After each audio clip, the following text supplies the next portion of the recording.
Soul podcast, and today we have again Gigi back with another week, continuing the series, never stopping. All right, so we are back, and we're reading chapter 9 of text 14 at the moment. So All right. please go Thank you. ahead. Thank you. Very Yeah, happy to be back and very happy to be sharing what I do know, what I little I do know about Bhagavad Gita. So we are in chapter 9 and we are on verse, we should be doing verse 14 today because we finished verse 13 last time. And here, what we'll see is verse 13 prepares us for a description of a Mahatma.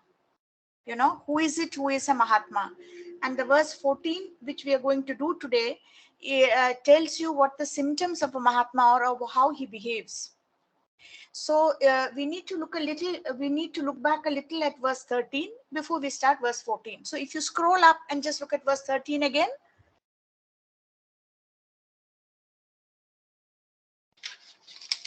yeah, I've got the word 13th verse. Yeah, this is the one. Yeah, Mahatmanastu Mam Partha. This one. Yeah. Okay. Mahatmanastu Mam Partha Devim Prakritim Ashritaha. It is those who are not deluded, because we were told in the verse that was even previous to this, that those who doubt the Lord because he comes in a human form are bewildered, and they take to kind of demonic and atheistic views and attitudes, and they just waste their life like that, this human birth. But those who are not like that, what do? They come under the protection of the divine nature.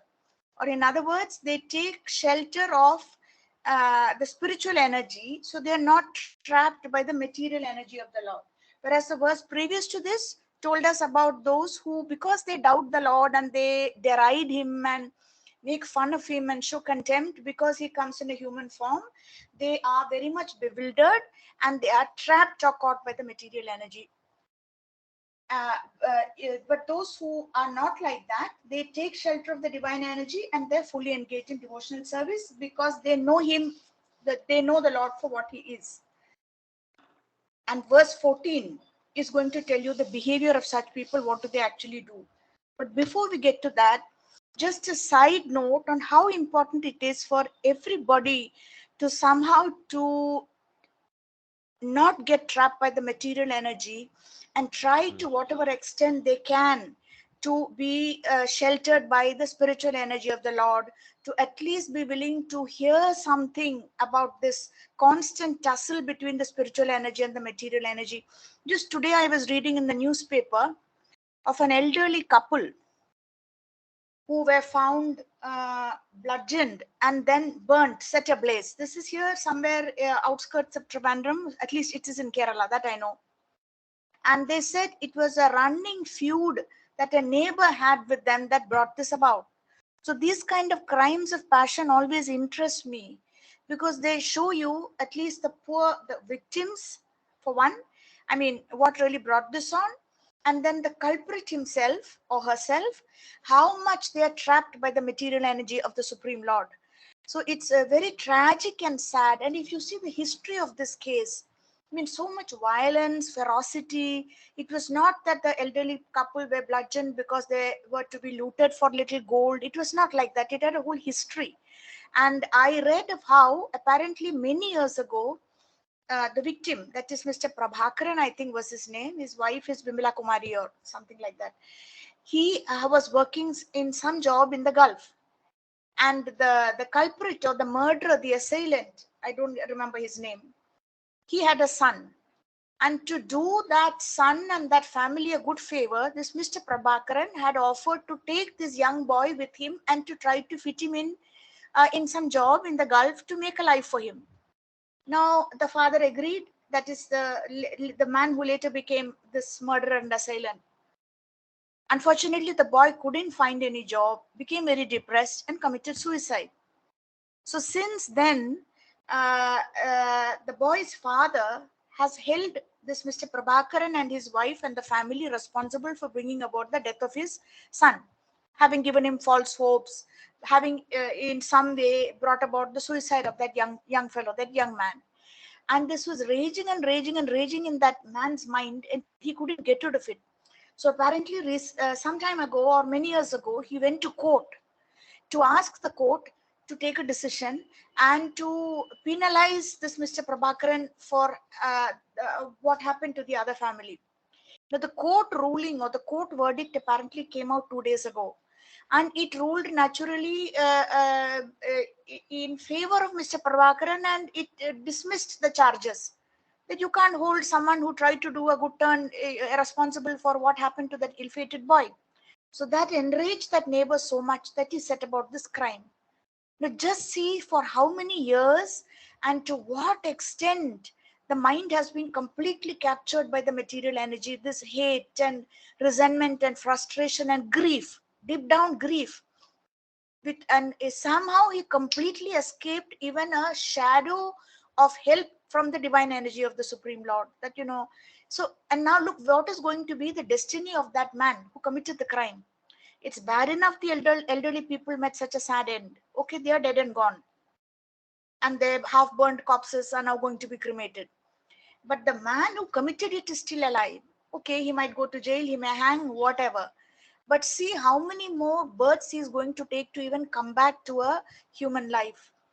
So it's of utmost importance that every single person somehow get at least some inkling of this knowledge that there is the material energy and the spiritual energy. And sometimes when we are completely, um, how do you say, a certain idea has got hold of us and we can't let it go, we are in real trouble. Like, Therefore, yeah, go on. so sorry to cut you off. Actually, it's just this kind of it this like feeling, no, of is there in, like, if you think about it, it's there a little bit in the story of Ajamil. In the story of Yes. Ajamil, where Uh-huh. Ajamil is so attached to his son, and his son is like everything for him, and he himself, like, he doesn't realize it, but he names his son Narayan, and even at the time of his death, he wants to, like, leave. Like, when they're coming to take his body away, he's still not even thinking of Vishnu or Krishna or anything like that. Correct, He's still correct. so attached to the son. By chance or by luck or maybe by Krishna's divine nature, whatever, he named his son Narayan. So he ended up Right. calling him, and Mhm. then the Vishnudas came. But even after that also, like, things didn't get better for him. He had to again perform austerities. He has to do the same things that normal devotee does to Sure, get into to get liberated or whatever. So, but this is like sure, somewhat sure. similar, where his mind was so unsteady that, like, if you see the conversation between the Yamadutas and the Vishnudutas, the Mhm. Yamaduta, like, there's explaining chapters and paragraphs and things like that, saying that he has to suffer because he committed sins, and after sins, and he did this, he did that, and he had to go through. He has to be punished. I guess in this case, this person doesn't have any spiritual inclination or doesn't believe in Krishna or anything in any way. So his situation is probably like, if you had to follow the story, it would probably be that they would go under the Yamudutas. But up to that point, you can see that, it was similar, that the story of, like, being attached to his son, and try wanting to get revenge and things like that. That's Only right. difference, I think, only difference is that, like, I guess, Ajamel could see. I mean, he could see with divine. He could see the conversation that was happening, and he found out later on he made a mistake. And But yeah, like, and Ajamil yeah, originally had a devotional he had a history, a past hmm, of being a devotee. It's this yeah, seeing a prostitute embracing somebody that set his mind in off in another direction, and then so yeah, just because of that little bit of or whatever it was that he had done in his good days as a devotee, the Lord is like stretches the mercy net so much that gives him one more chance with this, the Yamudutas going away and the Vishnu Dutas taking him, and then he's given time to atone for the wrong he did later. So, but in between, so much damage has been done. So therefore, whereas what is tragic about this case that I wrote about, born here in India, in Indian culture, with the Bhagavad Gita practically flung everywhere around him, or whichever holy book, some holy book, no help reached this man at all. And it was not like a momentary crime. It had a huge history where it was like, and it seems nobody was able to get him off that track. Momentary crimes are tragic enough that in the heat of the moment you do something and then it ends in death or you take another human life or whatever. But this is like there were so many opportunities for others, those around him, to try to save the man and get him off this track. But it didn't happen. I've heard of people drinking themselves to death out of sorrow that they've lost a child, or blaming the wife, blaming the husband for saying that it's because our lack of care that the child died or didn't get medical help. But this is an extraordinary story, and two elderly, helpless people are bludgeoned to death, and then that's not enough for him. He has to set them ablaze. I don't think the idea was to destroy evidence. It wasn't a well done job. To set them ablaze as if to make sure that they'll never come back to life. Just see the amount of blackness and the hatred inside the heart. It's like what was to be seen during the Russian Revolution, where when suddenly the Red Army or whatever started looting the houses of army generals who were part of the establishment before they died. And when they got to one particular hated general's house, they realized he'd actually already died and he'd been buried in the garden, and there was a kind of tombstone for him. So they broke up the tombstone, pulled out the skeleton, and tried to riddle it with, with bullet shots. So just see the extent of the delusion powered by hatred, sheer hatred, blind hatred, because that gentleman represented for them all the inequality and unfairness of that pre-revolution Russia. The privileged, the prestigious, and the privileged upper class, the elite, with their, it's true, there was a huge divide, and with their fancy balls and all night dinners and so on. This particular general who was close to the Tsar, but it's not enough for them to accept that he's already dead and he's buried there. They pull out his skeleton and then riddle it with bullets. So when the mind is so gone, it's just so trapped by the material energy. It's like That's why Arjuna, scary. that's why Arjuna says in the Gita, no, like in the one in one of the earlier chapters where he asks, Yeah, he mentions the most important, I would say, question when it comes to the Gita is like, how does one control the mind? And the mind is like, when the mind is more difficult, when the mind is like, yeah, when the mind is more difficult to control, it's like almost trying to control the wind. It's correct. impossible to control the wind. And I mean, from there, that's where, and then Krishna tells him after that, by one can control it if through discipline and through when you're disciplined enough, then you can control your mind and it becomes okay. And then if Sure, you if you chant the mantras and if you practice the devotional service, then slowly everything becomes, you're able to control the senses. And sure, there are sure. so many, there's this, I mean, actually, very coincidentally, I was reading this. Think it was in Chaitanya Charitamrita, the story of um I forgot the devotee's name. The Which one would that be? uh, Tell me little about that story, and then the name might come. yeah. So the story is like one of the devotees of Chaitanya Mahaprabhu. They Yeah, were there's a story of with him and Ramchandra Khan, and yeah, yeah, Ramchandra yeah, Khan yeah, is yeah. like he kind of he wants to get this person like distracted from the path of practicing devotional service or whatever, and then he has this plan of getting a prostitute to come to Oh, his place. Haridas? You mean Chota Ah, Haridas? yeah. So, Yeah, yeah, yeah. Chota Haridas Haridas. Thakur, yeah, Haridas. Haridas, yeah. That's what Not I was Thakur. looking at his name. Not Haridas Thakur. That's a different. That's the great Okay, okay. chanter. This Chant, is somebody called Chota Haridas. Okay, go on. okay, Yeah, Chota Haridas. Yeah. yeah. So, so his story is like when, so when the prostitute comes, so prostitute like he's trying to get some, Oh, I get it. No, no, no. It is the yeah. real Haridas. It is the real Also real Haridas Haridas. Thakur. Okay. Yeah, you're right. I Because got the it. name was Haridas Thakur, so I don't. Yeah, I mean, yeah, there is you're also right. that Chota Haridas also there. Yeah. Yeah, that's different. Okay, So I got it. You're right. Yeah. so in that story, like it was interesting because in that story, like he tries to get these prostitutes to come and to his place and disturb him. One prostitute says that I will do it in 3 days, and so then first day she comes, and then he's like okay, thank you, and he tells her like and she tells him like I want you to satisfy me or whatever and things like that, Right. Yeah, yeah. and and then You are she's so young and handsome and well yeah proportioned body and everything. And he tells her yeah. to wait, wait, and wait. He Yeah. said wait, Till he any finishes. chance, it really finishes the thing. and but he takes it for one whole day, and then he's not able to like so. And by the time she gets up and leaves, she tells the king. I mean, she tells Ramchandra Khan again that okay, today I'm going to definitely do it. Then she comes back again, same thing happens, and then he says to her that the reason, like I'm really sorry for the delay, but the reason I'm doing this is because I have set a target of chanting 300,000 mantras in like in a day or in a month. I'm not sure. I think it was in a day. I'm not sure. But he has his task. He has his target of 3 300,000 mantras in lakhs in a day. Yeah, right. Yeah. 3 lakhs a day. So then, and all these days that she's been there, she's also like listening to this because he tells her that you go and sit there and just wait for me. I'll once if I finish, then I'll satisfy desires.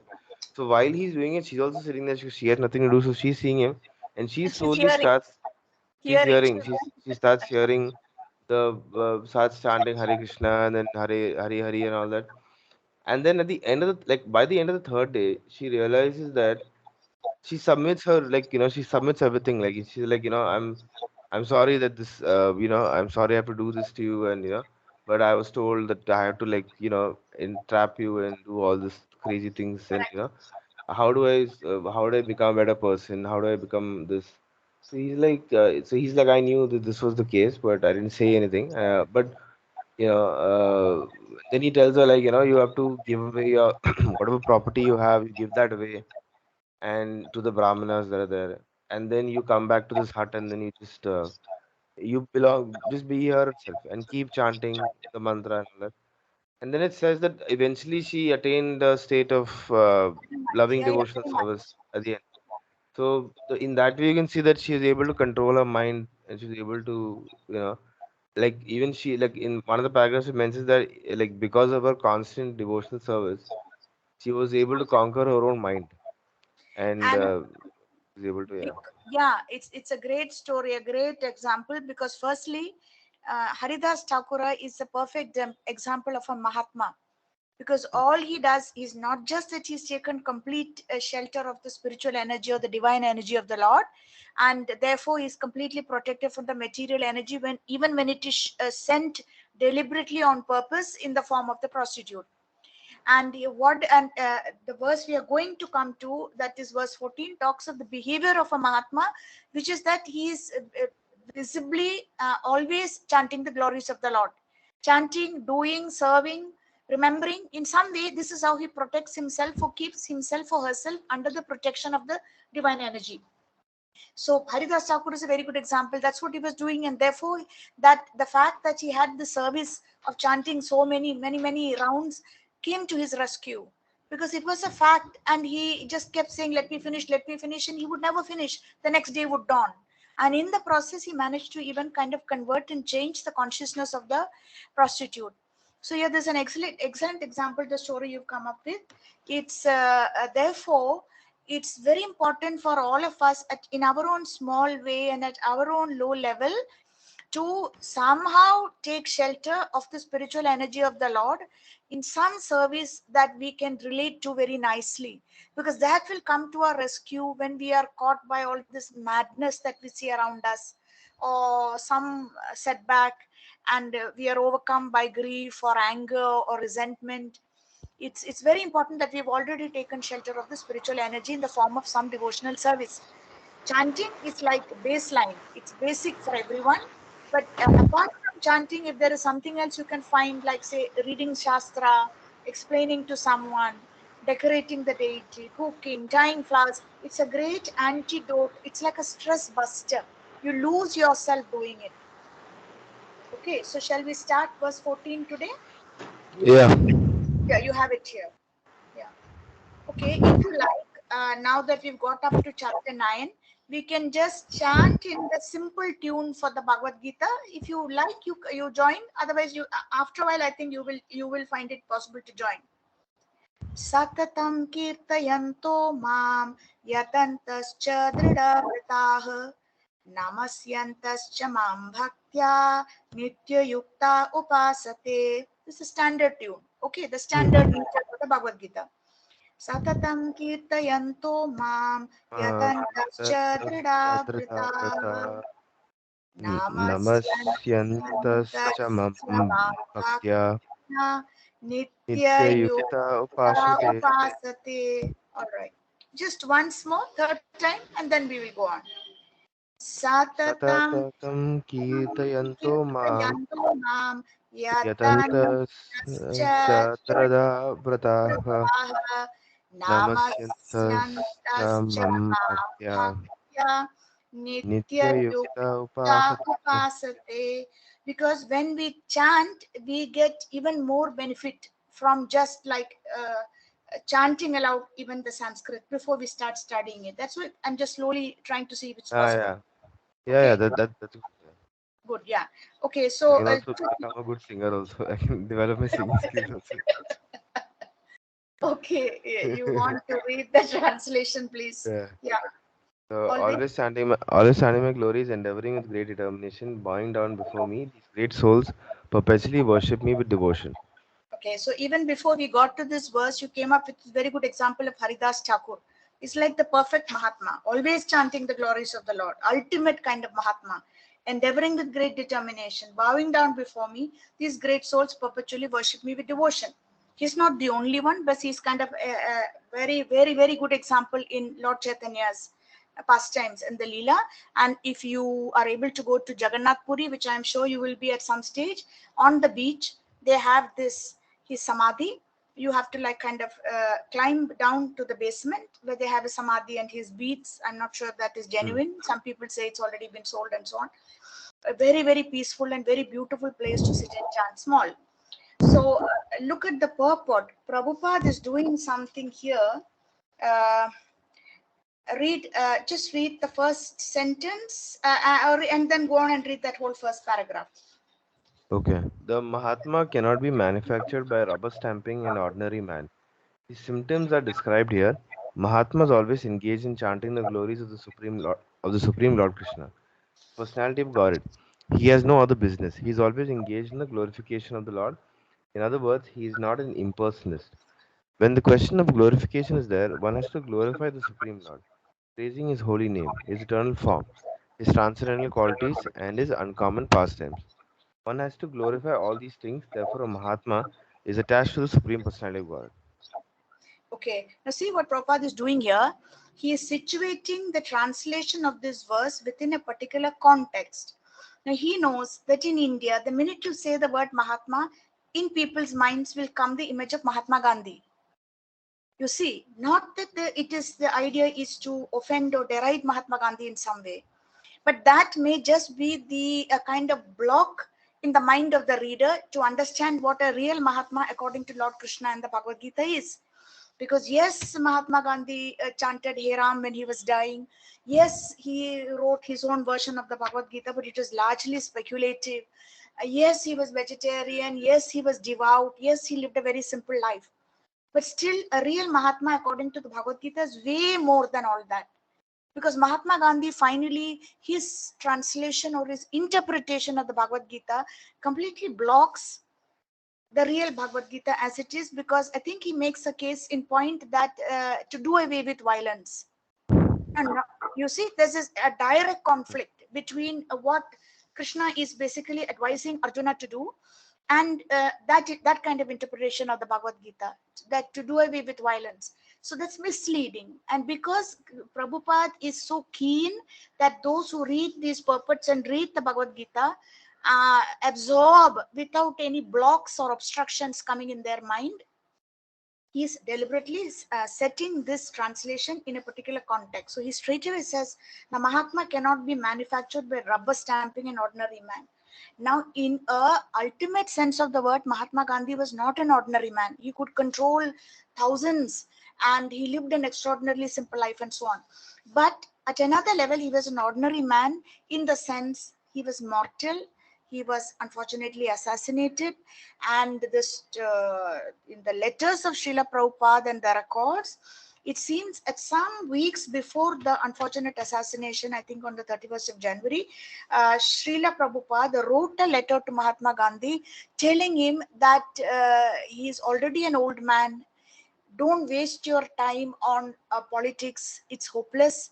You now concentrate totally on spirituality, because around that time Mahatma Gandhi was extremely disillusioned that for all his constant championing of non-violence, when the riots broke out, people just forgot all that and went for each other's throats.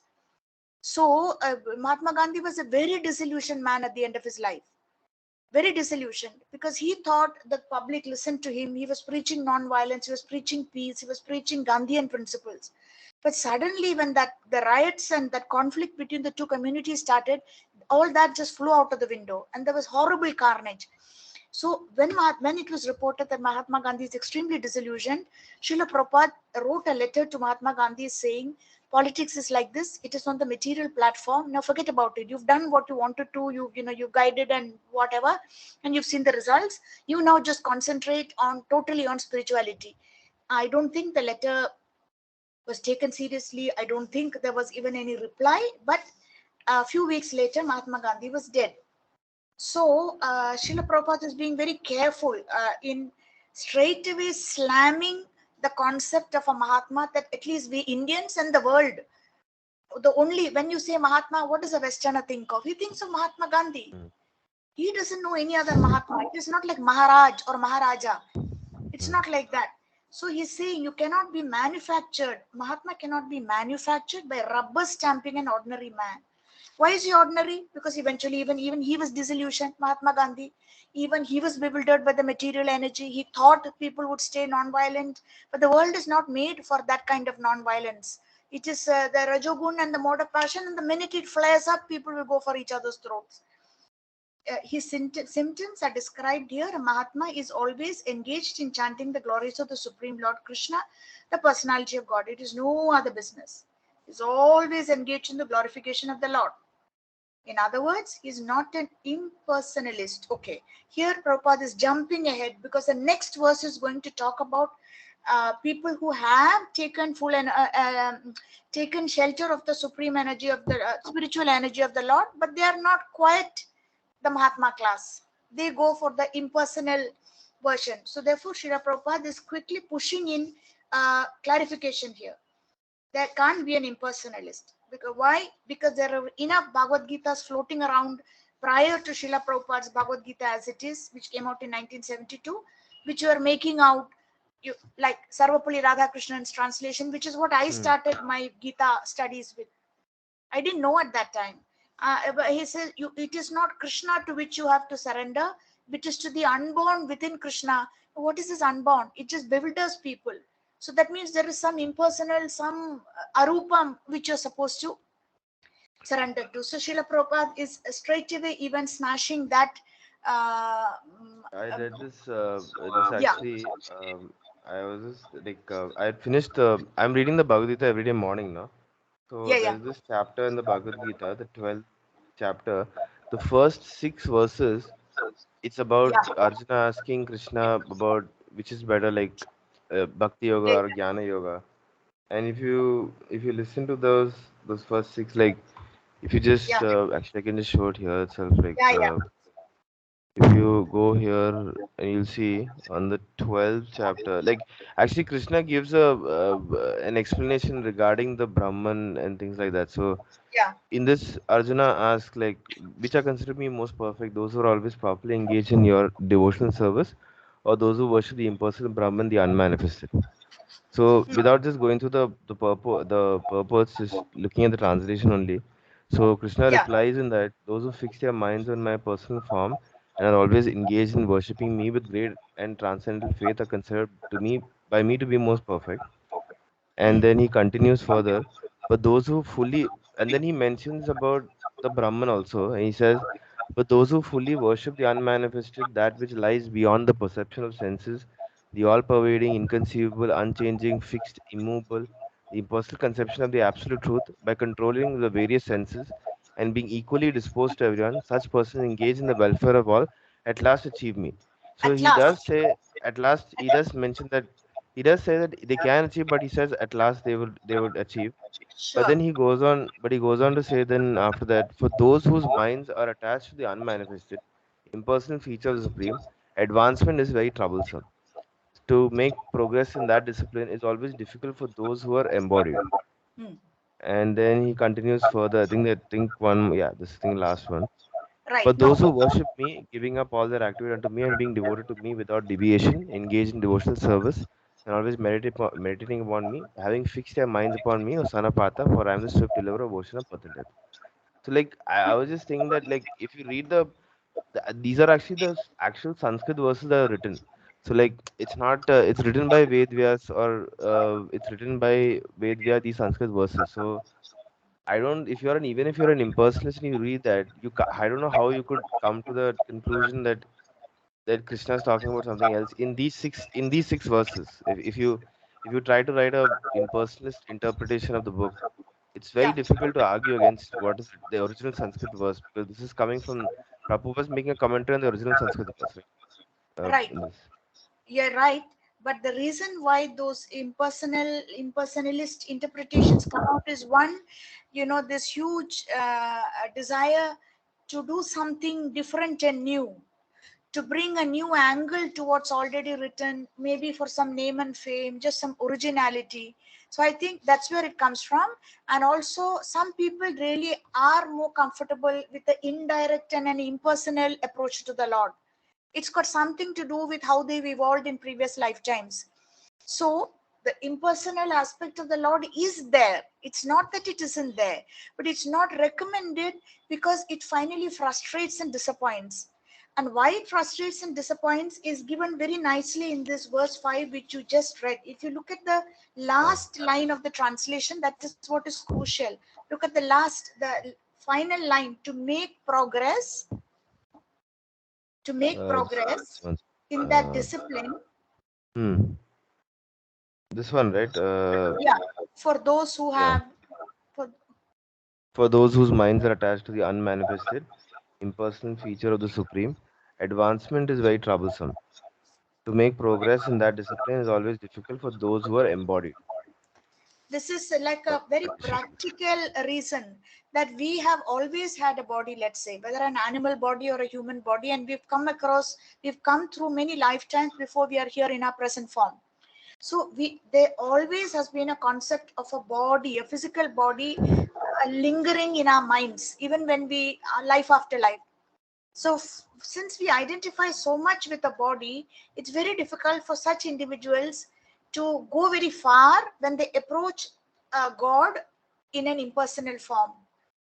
Is something like there's a disconnect somewhere beyond the point. So he says to make progress in that discipline is always difficult for those who are embodied, which we are. We are always embodied.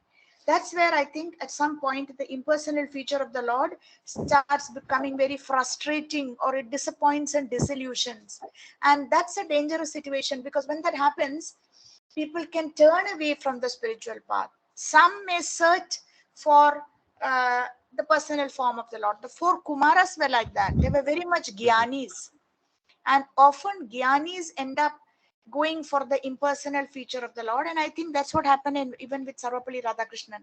Because the Gyanis take pride in not just their knowledge, but in controlling the senses. And when they control the senses to such an extent, then they are don't want even any transcendental sense pleasure. Like they don't want to see the beauty of the Lord so that their eyes can taste transcendental sense pleasure, or they don't want to eat prasadam. You will see many people will say no to prasadam, or to no to any food stuff that's coming straight from the deities' offerings. So that impersonalism has got something to do with the Jnani approach, a super knowledge based approach, and which relies Yeah. heavily on controlling the senses to remain detached and focused on the I was, Gyan they are yeah. pursuing. Yeah, go on. I was just listening to this podcast, like today's podcast on Wisdom of Sages, where that Kastuba Prabhu was talking about. Actually, he was talking about this. Somebody had asked the question regarding why is it that in our in the spiritual traditions, where in bhakti like literature, or in Srimad Bhagavatam, it's always mentioned like that everything starts with karma kanda and then goes to goes to um jnana yoga, and then the ultimate destination is like Jnana yoga bhakti and yoga, then bhakti. Yeah. then bhakti. Why is it like, why is this progression, why do they make, why does Ved Vyas, let's say, make this progression from karma to ultimately bhakti, why Yeah, can't he just directly give bhakti to everybody? So I this was see. a Yeah, yeah. this was the question that was posed by somebody from Ecuador, Uh-huh. and she was, I don't know, I think Latin America, but she was living in Ecuador at the time. She had Right. posed this question, like, and so I think Kastuba had said that with regards to this, um, at the time, at the time of when when the Vedas was written, the essence of what was what people needed to know is what Vedavyas thought he was describing on, and the essence of that was what was is the divine nature. He was trying to describe the divine nature of the Supreme Lord, Yeah. Uh-huh. which is the essence of which is the essence of everything. So he tried to describe that in the Vedas, and then he got to a point where he described everything. Even the Bhagavad Gita also he wrote, but then he realized that he also understood at some point that people are not actually really, because eventually, like, people were like trying to figure out what is the real truth, what is the Mm. real, where is all this heading, like, is the purpose of life just meant to perform sacrifices, become austere, Right. and is that it? Is there anything more than that? Like, people were having doubts, like, they didn't know uh, what more what was the what was the purpose of it, because Yeah. ultimately, like, whenever you engage in something, ultimately the real, you'll always try to attach what you're doing with your ultimate purpose, like, is Yeah. this serving my ultimate purpose? So most people at the time, when before the Bhagavatam was written, were trying to figure out all these things written by Vedyas about rituals, ritualistic ceremonies, about performing austerities. These things Uh-huh. were how do they serve my ultimate goal of being happy, or how do they serve it? Correct. So Yeah. when Vedyas could see that people were like not sure what is the real truth now, like, and so then Narad comes and tells him that, you've written all these wonderful scriptures, however, Uh-huh. that you haven't described, like, on one hand, Krishna's lessons and Krishna's pastime is a very esoteric, is slightly esoteric, and people Mm-hmm. will have a difficult time understanding it. Mm. But it is important to put it out there, because that is the essence of everything that is in the spiritual tradition. So the ones who understand it will they will get tremendous benefit, because those who are on the path of spiritual realization, Yeah. they want meaning and purpose. And when you read the pastimes of Krishna, you immediately develop a sense of meaning and purpose. So, Mm. and those who Right. don't will those who don't those who are not, you like, those who are not after the idea of meaning and purpose in life, they remain on the jnanic path, because they don't they're not looking for they are happy and they're content, because they still have uh you know like a level to go up. And in Right. Kastubha, Prabhu was saying that, like, it's in one sense the tradition is good, because that's good, because on one level, like, people who are on this on the level, who are Of not looking for anything for more, meaning and they're just purpose. looking like you said, just looking to control their senses. For Uh-huh. those people, that level is perfectly fine, because they're comfortable there, and they don't want to move any more upper, and they should be just like, they'll take time, but eventually they'll get to the, like, Krishna says also in the fifth verse of the 12th chapter, he says, at last they'll get to me. At last they But will achieve. Yeah. but So is this today's? Is this somewhere you can send me the link? uh, Is this today's what you listen to Kaustuba? yeah, This wisdom that's of the sages? yeah, it's today's actually, yeah. Because what he's saying here about meaning and purpose, I'm interested. Just to get the details fully clear, you can send it later out to my phone, and I will read it, because I'm interested in this point that those who are really looking, who are on the spiritual path, are going to look for meaning and purpose, and they find that in Leela, in Krishna's pastimes. But this is Hmm. a I'll new send way. it to you. Yeah, because we are often told just about how Krishna's pastimes are charming and energy action packed and so on. Hmm. But this is something different. A reason why bhakti appeals to some people and not to everyone, or how it appeals instinctively or immediately. Yeah, because, Okay. like, if you're he was saying that, like, on the path of bhakti is like Raghunath Das, when he was there in the podcast, he was Yeah. talking about how his son is like, he has a son and Yeah, a small boy, like 5 years old or 6 years old, yeah, and he has to bribe his son like money to make him memorize the verses, the slokas. So, uh-huh. so they were making this point that when it comes to, even if you are associated with devotee, other people also, like, it doesn't come easy to some people. Whereas there's another girl actually who listens to the podcast.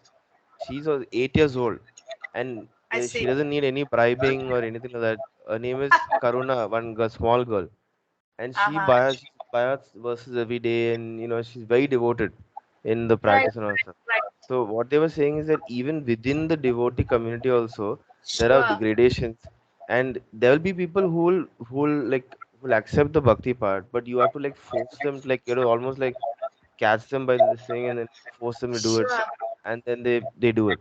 So it's like, even like, by that itself, people need to understand that just because you're a devotee, that doesn't mean that you are instantly everything and all that. sure, There'll sure, be sure. gradations Right. there. So if there's gradations within the devotee community, then obviously there'll be degradations even with outside that also, no? Like people who That's are on the very good. path of spirituality, and Yeah, yeah. yeah, so That's a very good that's the point. point. Is Yeah, it's a very good point because what they call variety and variegatedness, the type of faith, the what aspect attracts one person towards religion, spirituality to the Lord, it may be different from another person because we've already evolved and come through so many lifetimes. So actually, the Bhagavad Gita makes provision for all types. That's why, as you pointed out, Krishna is saying they will also at last achieve me, because he all paths in that sense. This Mayavadi kind of chant is correct that all paths finally lead to the same goal, in the sense that eventually they will get there.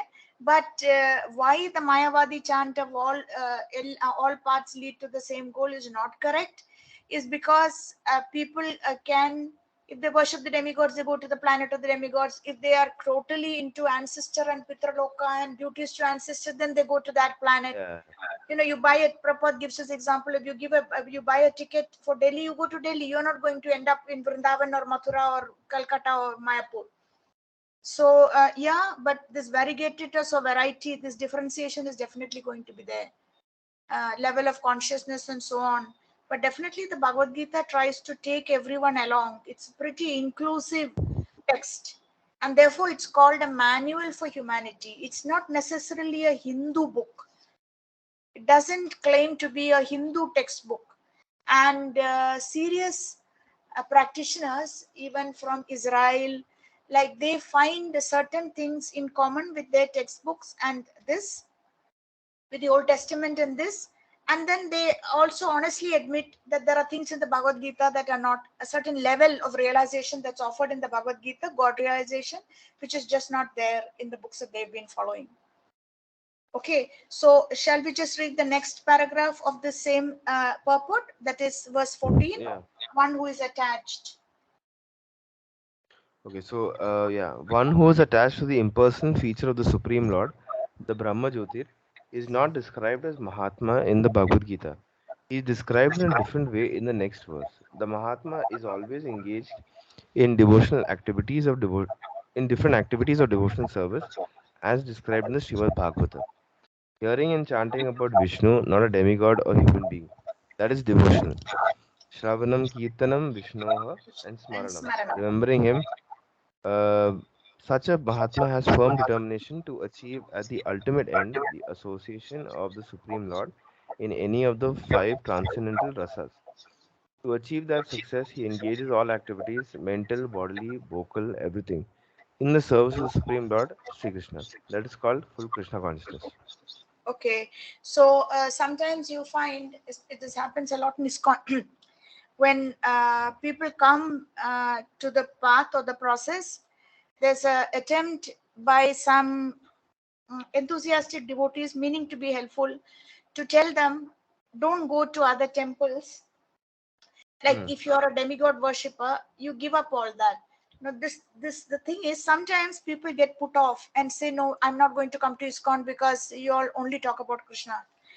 On the other hand, Krishna himself guides some serious Ganapati Bhaktas and Devi worshippers and so on, and Shiva Bhaktas, he guides them to lose their taste or something falls into place so that they quite easily move to only Vishnu or only Krishna worship or only Ram or like, without feeling that they've offended the deity they were worshipping earlier.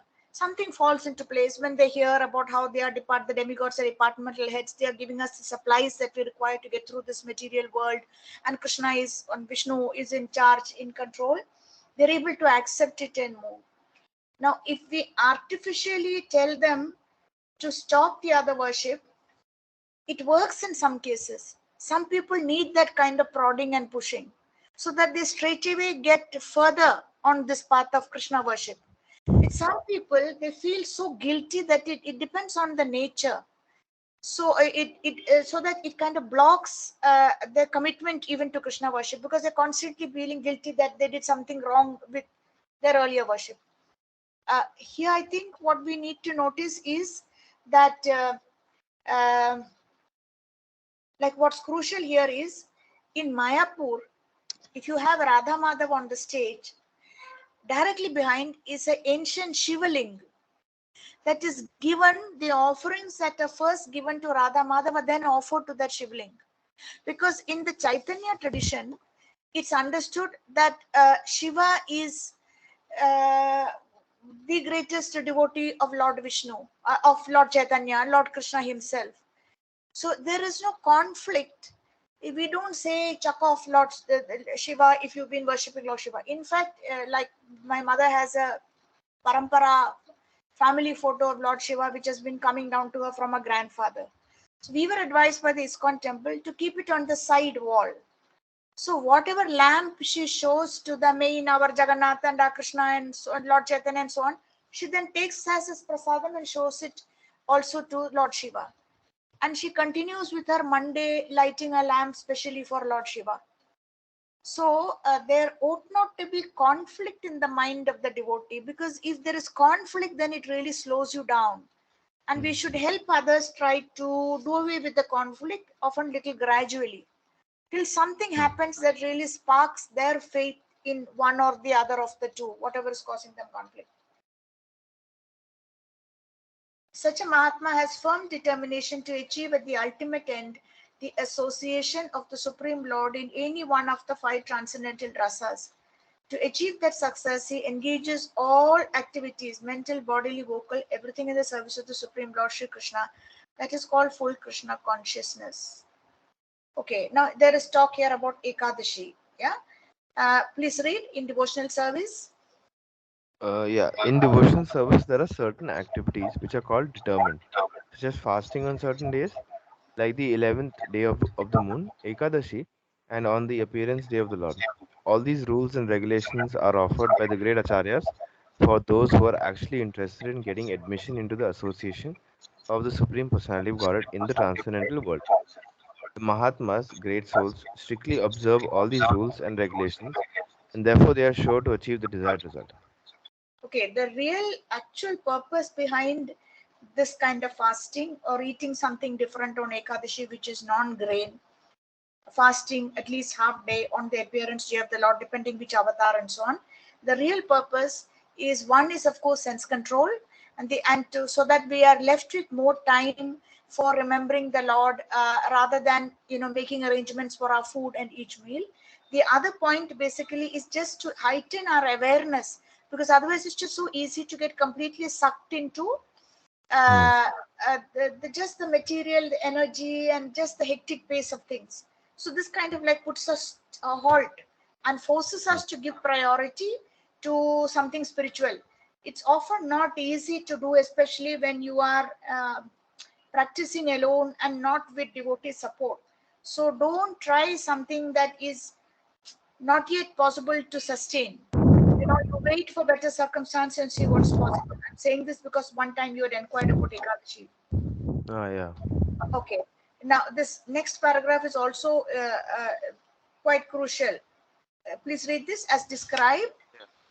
As described in the second verse of this chapter, not only is this devotional service easy, but it can be performed in a happy mood.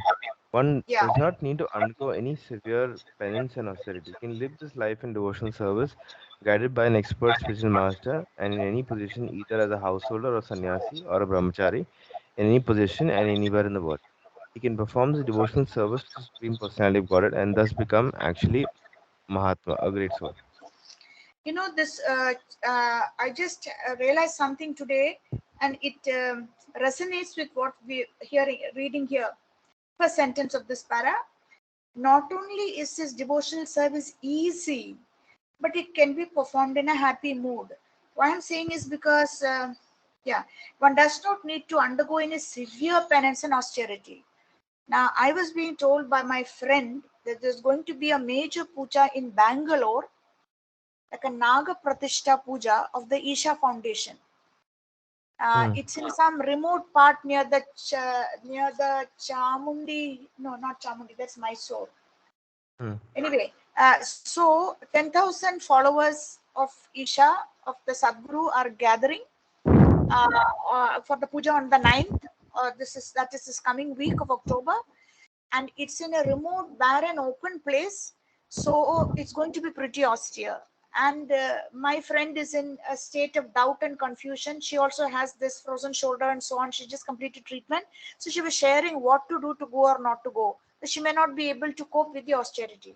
So when she described what they are really expected to do, it's almost alarming how austere it is, because these devotees, of course, all arrangements have been done perfectly. They land 2 days earlier in Yashwantpur at the station, which I believe is a railway station, near Bangalore.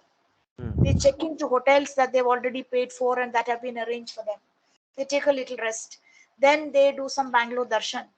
Anyway, on the actual day of the function, normally it takes 1.5 hours to go to this remote place where this Naga Pratishtha Puja, for it must be some major mega project he has in mind.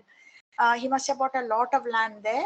And she says that the Bhumi Puja is already over and some construction is even started, but it is still no developed facilities. So normally it takes 1.5 hours to get there. But because 10,000 people are going to be heading there on the 9th of October, it is expected to take 3 hours to get there. Once they get there, the whole ceremony starts at 3 o'clock in the afternoon and goes on till 1 o'clock at night. And once you get in, you're not allowed, you sit cross legged, you're not allowed to get up. There may be one or two breaks for toilet use and so on. Imagine 10,000 people going in search of toilets. Maybe some arrangements have been made, but and there will be people serving, guiding. They sit there and they chant whatever mantras they've been and do their dhyana and meditation to add to the overall energy circuit that's going to happen in this Naga Pratishtha Puja, and apparently to draw from and benefit from the energy that's going around. And 3 o'clock in the afternoon to 1 o'clock at night, once the puja, you're not allowed to get up at all. It will be blazing hot at 3 in the afternoon, but as night progresses, it's going to turn very chilly. So they've been asked to wear thermal innerwear and underwear and go so that they don't fall sick.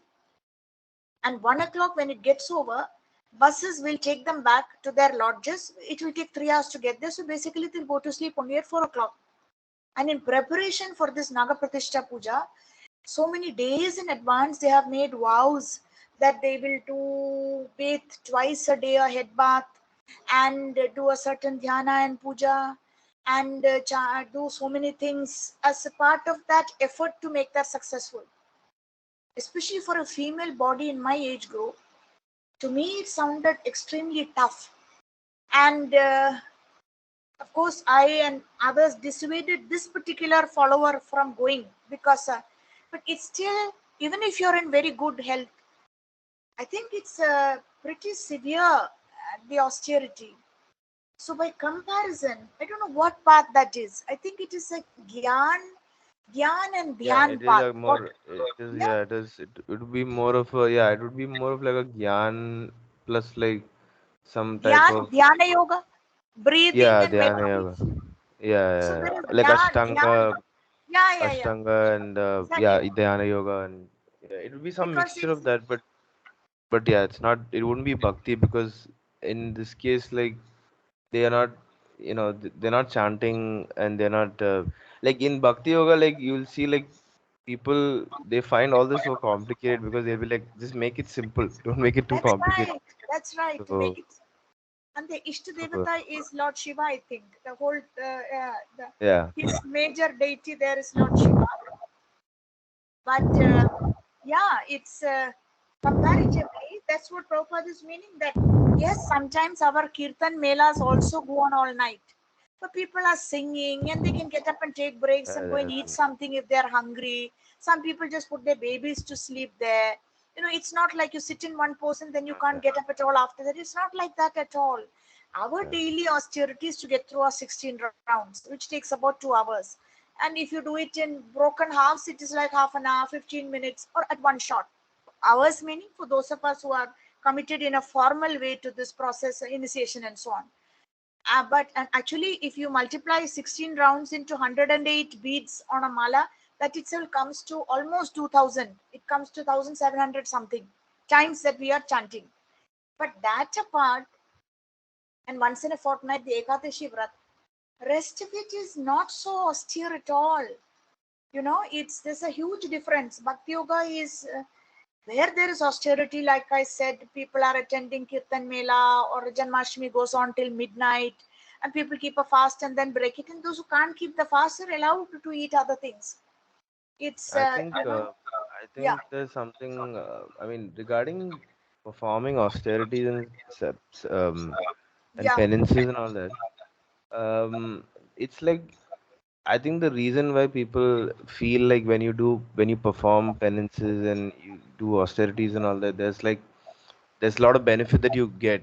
Some people think that you'll get more benefit but than just praying to God. I think the reason for that is that for so long people have glorified performing austerities. Like uh-huh, people have glorified the people have also glorified, like in India at least, there's a lot of glorification of poverty itself. right, Like right, right, uh-huh, people are like, somebody like some politician or somebody is in charge of of looking after a rural place, but they don't do their job. So instead, what they do is, instead is they just say that, this person's happy in whatever state he's in because this person doesn't need money. This person is satisfied with whatever he has or she has. So in India, it's like glorified to a big level where, the rural person is probably wanting money so that they can get whatever they want to do in their life. food or yeah, yeah, But but the powers that be don't allow them because they want the money for themselves. They don't want to give it to a poor person so that their lives become better. So they are the poor persons like almost living an entire life of austerity and penance without actually wanting to do it. They live a life like that because they have to have very limited food. They they can't talk to that many people because nobody would probably be interested in talking to them. They have to right, beg and do all these things. These are all things that, like, are, if you read the scriptures, they describe what a devotee is all supposed to do. This is how you perform austerities.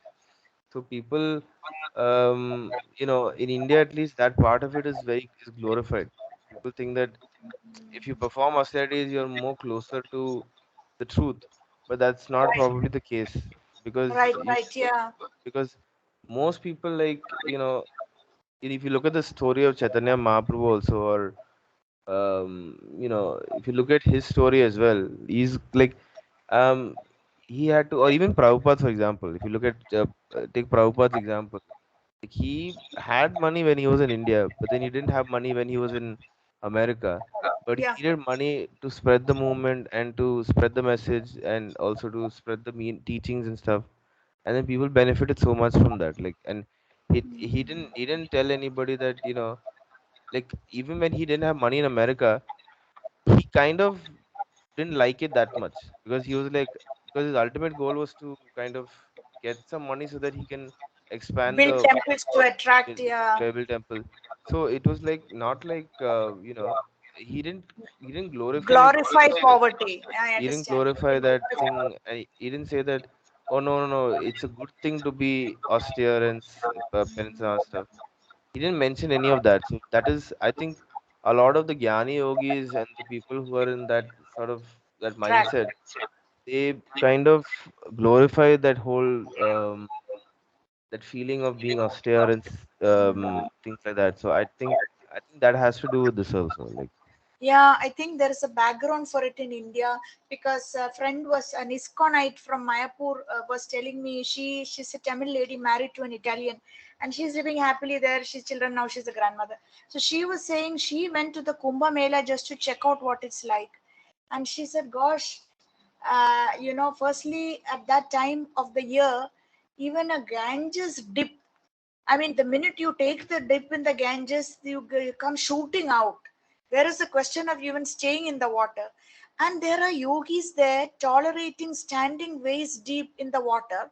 And she said, one particular yogi, she says, it makes no sense. I think he's decided to keep his hand up for so many yeah, years. So I think now folds of skin have formed from his elbow to his underarm, armpit. And now I don't think unless they do surgery, he can bring his hand down. And nobody knows why and what is the purpose. But for him, it is a great achievement because in some way he is won over the natural urges of the hand to come down and to use the hand, one arm. The other hand he needs, of course, for eating and everything else. But she says it's strange mindset. No happiness, no pleasure. And she came back and she said, I tell you, we are much better off in ISKCON. There is nice stuff to eat, nice things to see. No matter what the problems there may be in ISKCON, we are much better off on this path. And it's true because it's simple and it's also, as it says here, whether you're a householder or a sannyasi or whatever, in whatever position, you can do it in a happy mood. You can actually be happy.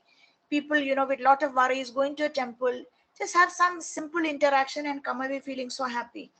He can perform this devotional service to the Supreme Personality of Godhead and thus become actually a Mahatma, great soul. So, um, shall we stop here because it's going to be 6:15? yeah, If we start a new verse, then we will just be rushing through it. yeah. Okay, so we basically covered the 14th verse. It's okay because chapter 9 is, excuse me, is It needs to take crucial. time. Yeah. Yeah, so it's okay even if you're going a little slowly. We can proceed like that and come to those favorite verses of yours, 22 and even 26 is very nice, and it'll go on like that. Okay. So Okay, I'll just turn off the. I'll stop the recording. Thank you so much, and yeah.